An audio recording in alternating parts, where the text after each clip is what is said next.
Good morning ladies and gentleman. അങ്ങനെ journey of love 18+. ഇങ്ങനെയൊക്കെ ആരെങ്കിലും ഒരു സിനിമയ്ക്ക് പേരിടും. എന്താണെങ്കിലും ഇതാണ് സിനിമയുടെ പേര്. ഇതിനെ 18+ എന്ന് വിളിക്കാം, അല്ലെങ്കിൽ ജേർണി ഓഫ് ലവ് എന്ന് വിളിക്കാം, അല്ലെങ്കിൽ രണ്ടും കൂടെ കൂട്ടിച്ചേർത്ത് വിളിക്കാം. എങ്ങനെ വേണമെങ്കിലും വിളിക്കാം, തള്ളക്കി വിളി ഒഴിച്ച്. പിന്നെ അരുൺ ഡി ജോസ് എന്ന് പറഞ്ഞ സംവിധാനം, പുള്ളി ആദ്യമായിട്ടാണ് തോന്നുന്നു ഡയറക്റ്റ് ചെയ്യുന്നത്. പുള്ളിയുടെ പ്രീവിയസ് വർക്ക് റൈറ്റിംഗ് ആണ്. നമ്മളെ ജോ ആൻഡ് ജോ എന്ന് പറഞ്ഞ സിനിമ നിങ്ങൾക്ക് എല്ലാവർക്കും അറിയുന്ന പോലെ ഭയങ്കര ഹിറ്റായിരുന്നൊരു പടമാണ്. അതേപോലത്തെ ഒരു പേസിലാണ് ഈ സിനിമ പോകുന്നത്. അതായത് ജോ ആൻഡ് ജോ കണ്ടവർക്ക് ഈ പടവും ഇഷ്ടപ്പെടാൻ സാധ്യതയുണ്ട്. Because this movie is very nice. Surprisingly ഞാൻ വളരെ എൻജോയ് ചെയ്തൊരു സിനിമയാണ്.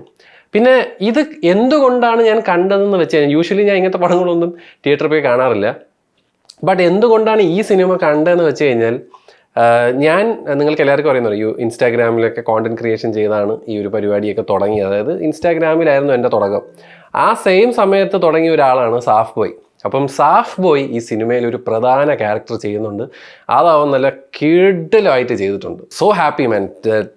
നീ അതേപോലെ അവിടെ അവൻ്റെ ഏറ്റവും വലിയ ആഗ്രഹവും സിനിമയായിരുന്നു. സത്യം പറഞ്ഞാൽ അവൻ്റെ ഏറ്റവും വലിയ ആഗ്രഹം ക്രിക്കറ്റർ ആവണമെന്നായിരുന്നു. ബട്ട് അവനൊരു നടനുണ്ടെന്ന് ഞാൻ മനസ്സിലാക്കിയത് അപ്പോഴായിരുന്നു. അവനും അവൻ്റെ അനിയനും കൂടെ അടിച്ച് പൊളിച്ചിട്ടുണ്ട് ഈ സിനിമയിൽ. ത്രൂ ഔട്ട് ഫിലിമിൽ അവരുണ്ട്. So this is definitely a huge break for Saaf boy. And പൊളിച്ച് മക്കളെ, പൊളിച്ച് കിട്ടലുമായിട്ട് ചേർന്നു. നിങ്ങളുടെ കോമഡിയൊക്കെ ചിലതൊക്കെ നല്ല ഗംഭീരമായിട്ട് വർക്കായിട്ടുണ്ട്. അതുപോലെ ഇതിൽ പെർഫോം ചെയ്ത ഈച്ച് ആൻഡ് എവ്രി വൺ, ആ പുതിയ നടി പുള്ളിക്കാരിയും കിട്ടലുമായിട്ട് തന്നെ ചെയ്തിട്ടുണ്ട്. Especially the climax scene and always really nice. അതായത് ആ 18 വയസ്സിൻ്റെ പക്വതയില്ലായ്മ വളരെ ഗംഭീരമായിട്ട് അത് കാണിച്ചിട്ടുണ്ട്. അത് ചില കോട്ട് സീനിലൊക്കെ അത് വളരെ എവിഡൻ്റ് ആയിട്ട് അത് വരുന്നുണ്ട്. പിന്നെ ബിനു പപ്പു ചേട്ടൻ, പുള്ളിയുടെ പാർട്ട് വളരെ ക്ലീനാണ്, മനസ്സിലായില്ലേ? And love the movie. സത്യം പറഞ്ഞാൽ ഇത് കണ്ടിനി കുറേ എണ്ണം 18 വയസ്സായ പിള്ളേർ ഇനി ഒളിച്ചോടുമോ എന്നൊരു ചോദ്യം വരാം. എനിക്കറിയില്ല, ചിലപ്പോൾ വരുമായിരിക്കും. ഇതിൽ അവസാനം ക്ലൈമാക്സിൽ പറയുന്ന ഒരു ഗംഭീര ഒരു മെസ്സേജ് ഉണ്ട്. And I love that. നമ്മൾ ഈ വെറുതെ ഡയലോഗ് അടി അല്ല, അത് ലൈഫിലും കൂടെ അത് വേണം, മനസ്സിലായില്ലേ? നമുക്ക് ഈ തത്വം പറയാനും ഫിലോസഫി പറയാനൊക്കെ നൈസാണ്, പക്ഷെ സ്വന്തം കാര്യത്തിൽ വരുമ്പം അത് ഇംപ്ലിമെൻ്റ് ചെയ്യണം, മനസ്സിലായില്ലേ? അപ്പോൾ അത് ഗംഭീരമായിട്ട് എനിക്ക് തോന്നി. വളരെ എൻഗേജിങ് ആയിട്ടുള്ളൊരു പടം, ഒരു ഒളിച്ചോട്ട പടം. നമുക്ക് ട്രെയിലർ കാണുന്നത് പോലെ തന്നെ ഒരു ഒളിച്ചോട്ട സിനിമ.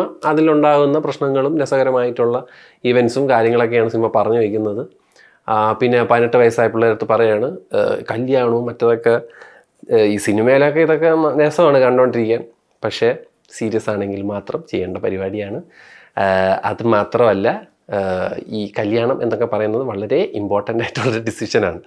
സോ പറ്റും, ധൈര്യമുള്ളവർക്ക് എന്തും ചെയ്യാം, ഞാനൊന്നുമില്ല. പക്ഷേ സൂക്ഷിച്ചും കണ്ടും ചെയ്യുക. സിനിമയായി കാണാൻ ശ്രമിക്കുക. എന്താണെങ്കിലും എല്ലാം ഗംഭീര പെർഫോമൻസ്. ടെക്നിക്കൽ സൈഡാണെങ്കിലും very nice, especially camera work ആണെങ്കിലും. പക്ഷേ എനിക്ക് എടുത്ത് പറയേണ്ടത് സാഫിൻ്റെ അനിയനും പൊളിച്ചടുക്കിയിട്ടുണ്ട്. അവന്മാർ റീലിൽ എങ്ങനെയാണോ അതേ ഒരു കെമിസ്ട്രി ആ രണ്ടെണ്ണം വരുമ്പം അതാണ് എൻ്റെ ഒരു ബ്യൂട്ടി. രണ്ടുപേർക്കും അറിയാം കൗണ്ടേഴ്സ് പറയാനും ഒക്കെ. അപ്പോൾ എന്തായാലും പൊളിച്ചടുക്കിയിട്ടുണ്ട്. എനിക്ക് നല്ലൊരു രസകരമായി ഞാൻ വളരെ എൻജോയ് ചെയ്ത് കണ്ടു. നിങ്ങൾ കണ്ടവരാണെങ്കിൽ താഴെ വന്ന് പറയുക നിങ്ങൾക്ക് ഇഷ്ടപ്പെട്ടോ ഇല്ലേ എന്ന്. I loved it and so happy for you man. പൊളിച്ച് എന്തായാലും എനിക്ക് ഇഷ്ടപ്പെട്ടു. അപ്പോൾ ജോ ആൻഡ് ജോ ഇഷ്ടപ്പെട്ടവർക്ക് ഇതും ഇഷ്ടപ്പെടാൻ സാധ്യതയുണ്ടെന്ന് എനിക്ക് പേഴ്സണലി ഫീൽ ചെയ്യുന്നു. So by.